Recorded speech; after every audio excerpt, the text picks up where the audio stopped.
Hello everyone, welcome back to Friday Focus. Today we are starting class 10th and we are starting with the chapter number 6 from NCERT textbook, which is life processes, and today is the first lesson. This video is part 1 of life processes, right? So today we'll be looking at the topic, what are life processes? And we'll look into the details of what are the different types of life processes, and we'll also look into the comparison between living and non-living things, right? So what are we waiting for? Let's begin.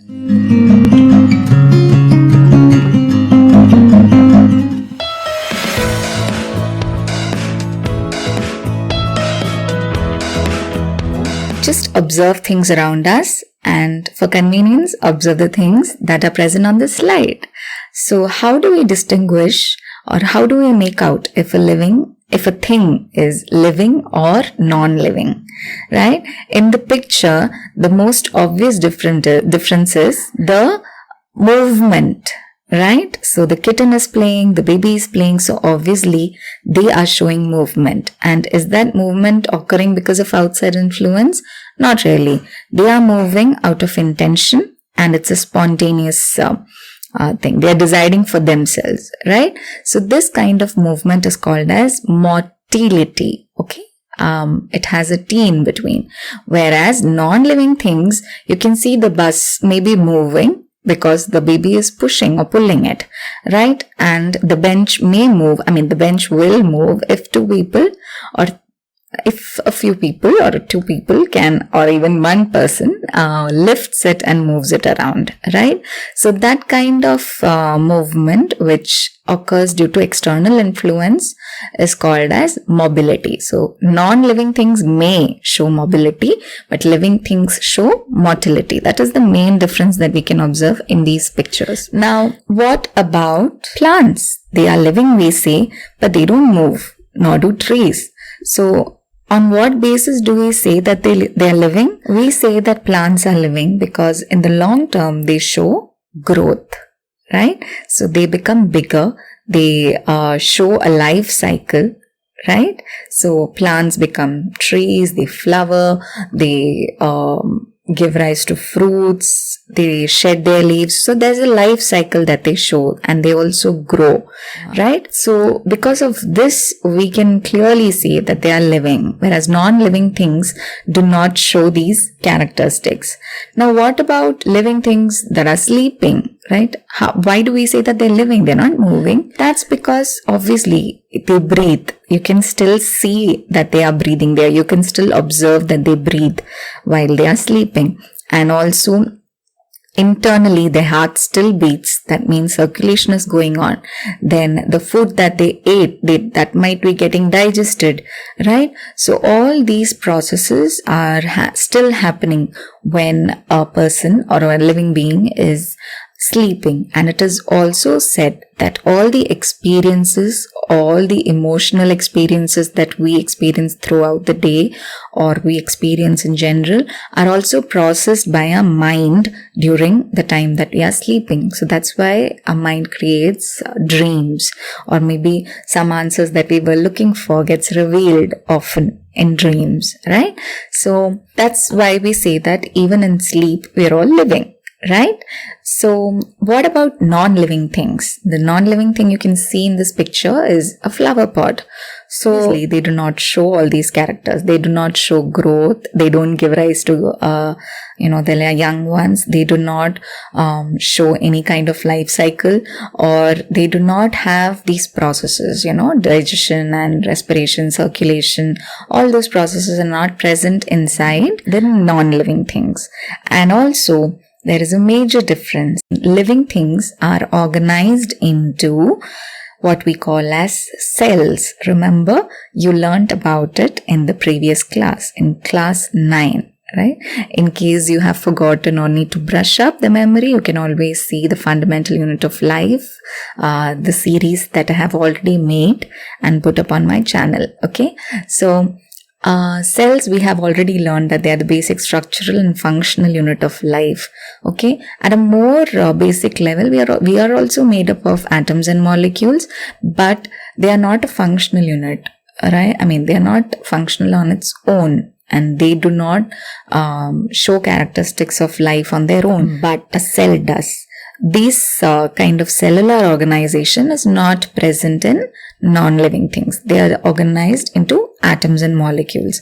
Well, but that doesn't mean that they do not show any movement at all or any sign of energy at all, because even a stationary inanimate object does show movement at a molecular level.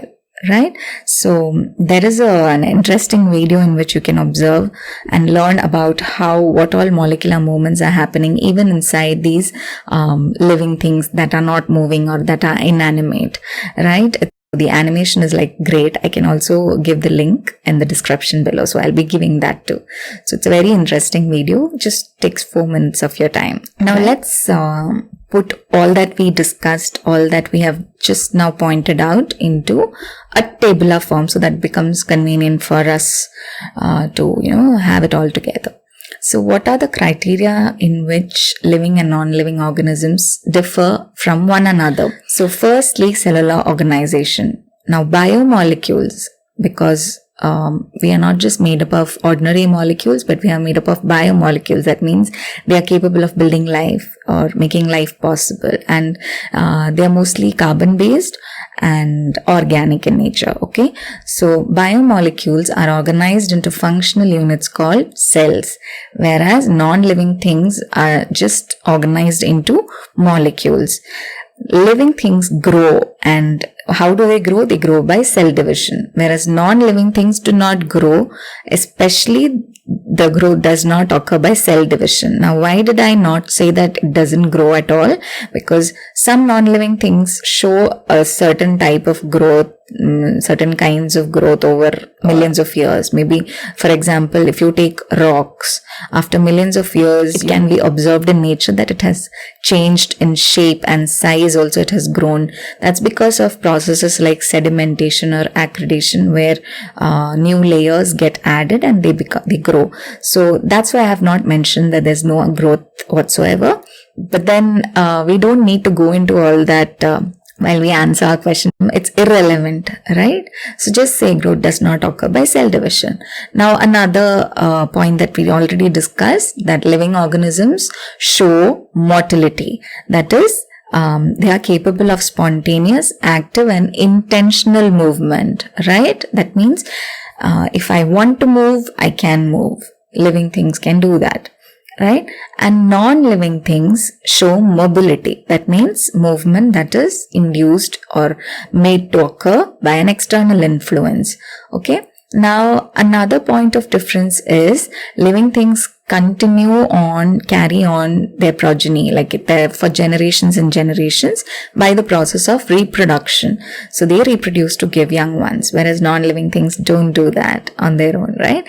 Then there is metabolism. Now we learn what exactly metabolism is coming slide. So for now, let's just say that energy is continually used to break and make substances in our bodies, right? To support life. So energy is used to make and break substances to support life. So, that kind of metabolism, that is called metabolism, right? That phenomenon is present in living organisms and not present in non-living things, right?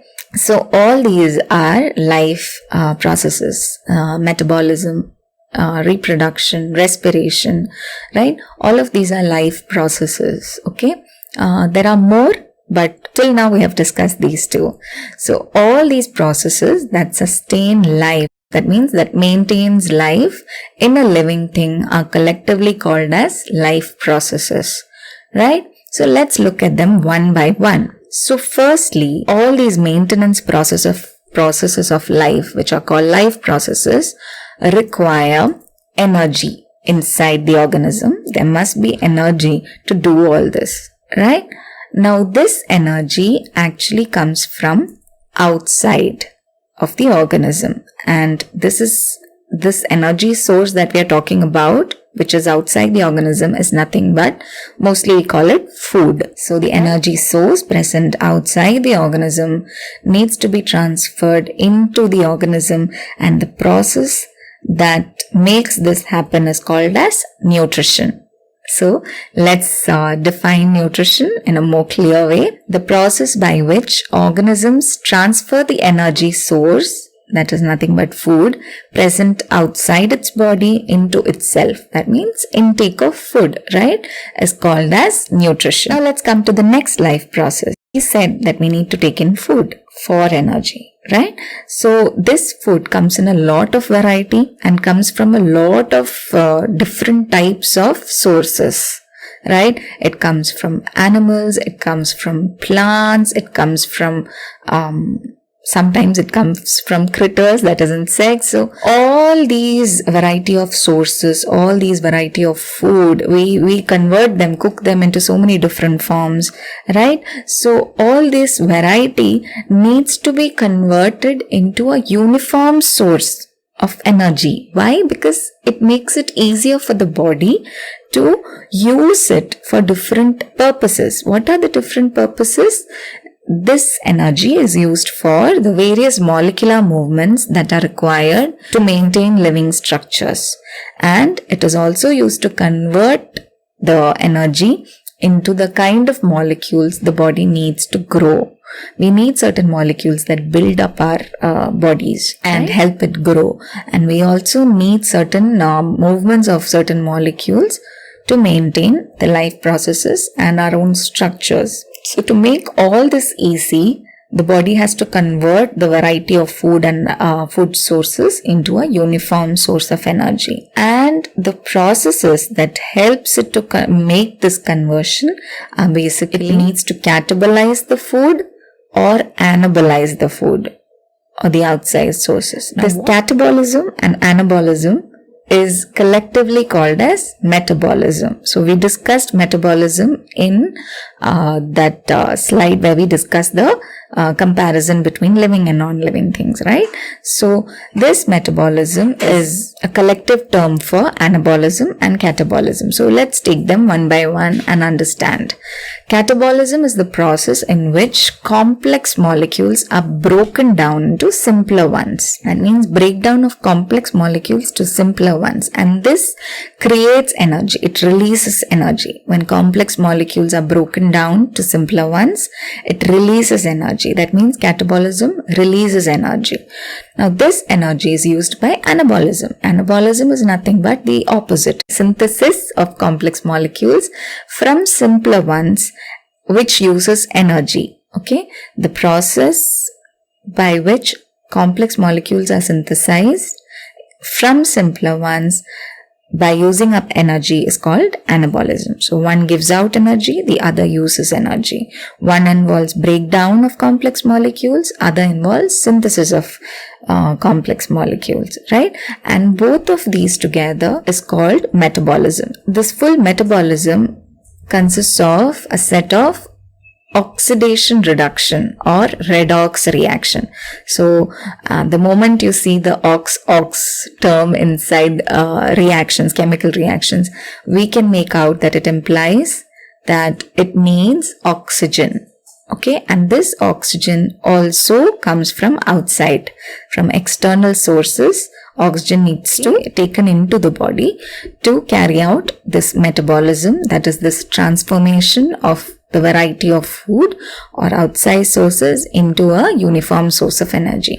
Now this full process is collectively called as respiration. So let's try to define respiration. It is the process of acquiring oxygen. So it all starts first with oxygen, right? It's the process of acquiring oxygen from outside the body to use it to break down food sources for cellular needs. Now, respiration in unicellular organism is comparatively a simpler process. Why? Because the whole body is in direct contact. It's just one cell. So the full structure is in direct contact with the external environment. So all it needs to do to exchange gas and to remove the waste is carry out simple diffusion through its plasma membrane. Now, the case with multicellular organism is not that. In an organism where there are many cells, not all cells are in direct contact with the outside environment, and therefore there is a need for special tissues. Okay, we have also learnt about the tissue in the previous class, that is class 9. So specialized tissues inside multicellular organisms perform this uptake of food and exchange of gases. That means nutrition and respiration. So that means again there is a need for transport of these gases and the nutrients from the specialized tissue into all cells of the body. It's not that those specialized tissues only need the energy and the gases and the nutrients. All of our body needs. That means there's a need for a transportation system to pass on all the energy, nutrients, gases to all the cells of the organisms. From where? From the specialized tissues that perform this nutrition and respiration, right? That is the next life process, that is transportation. Now, let's try to define it. Transportation in multicellular organisms is the life process by which they pass on the nutrition and oxygen in specialized tissues to all the cells in their body. Okay, now let's move on to the next life process, that is excretion. We all already know what excretion is at a basic level, but let's discuss it in the light of whatever we discussed in this section until now. Okay, now we already learned that various types of chemical reactions occur in our body after we intake food and oxygen, right? So all these chemical reactions that use carbon source, that is food. Okay, most of the food that we intake or living organisms take inside are carbon based. That's because our whole body is and life itself is basically based on carbon. Okay, so the chemical reactions that use carbon source, that is food and oxygen, create three kinds of products. One is the main product, that is the energy that it releases, and the whole body, every cell, billions of cells or one cell, whatever it is, the full body of the organism requires this energy for sure. Now, there are also byproducts. What are byproducts? Which are obtained in lower quantities and which are obtained in addition to the main chunk of the product. Okay, so byproducts are of two types. Okay, one type is plain useless, that is there is absolutely no use for the organism from these byproducts, and the other type is even more dangerous. They are actually harmful. They harm the organism. So that's why they are called as toxic. They are named toxic. So toxins are created as a result, as byproducts, as a result of all these chemical reactions that occur inside our body. So these byproducts that are either useless or harmful have to be discarded or removed from our bodies, and the process that makes this happen is called as excretion. So what is excretion? It's the life process by which organisms discard useless and toxic byproducts of nutrition, respiration, etc. Right? Modern medicine anyway asks us, even our ancient medicine in India, that is Ayurveda, calls any byproduct of all these life processes, Ayurveda calls it ama, that is toxin. So that is why the best free self-care that you can give, that you have to give to your bodies is, when you feel like peeing, go pee. When you feel like pooping, go poop. When you feel like yawning, yawn. When you feel like burping, burp. Okay, I've finished our lesson for today, but before we go, this section in your chapter, it ends with a handful of questions. Just answering them can help us review what we learned. Okay, so let's just do it. The first question is, why is diffusion insufficient to meet the oxygen requirements of multicellular organisms like humans? So, for answering this, let me help you all by answering the giving you a clue by answering the inverse. Okay, so what is the inverse question for this? Why is it sufficient for unicellular organism? Why is diffusion sufficient for meeting the oxygen requirements of unicellular organism?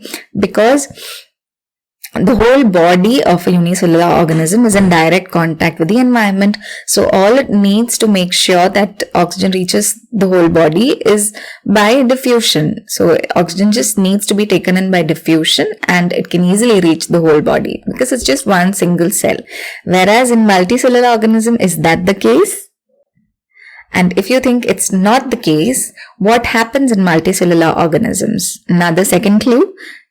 It's got something to do with specialized tissue. Okay, now if I go more than that, I'll be giving you out the answer, and I'll be denying you the chance to prove your own metal. Okay, so the second question is, what criteria do we use to decide whether something is alive?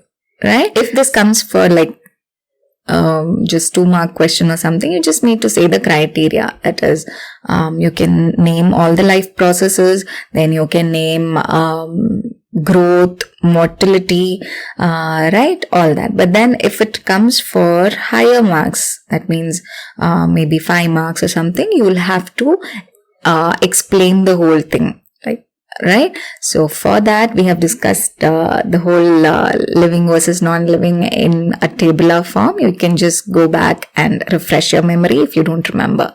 Okay, now the third one, what are outside raw materials used for by the organism? Now, first of all, to answer that, it's better you mention the outside raw materials, right? So what are they? Food or carbon source and oxygen. Okay. Now, what are these used for? We already discussed. Okay. They are used for, what do you get from food? We get nutrition. And what do you get from the oxygen? What is that oxygen used in? Right? Just go to our section, that is, I think, slide 3, where we discuss metabolism. Okay, go to that slide and you will get the answer. Now the last one, what processes would you consider essential for maintaining life?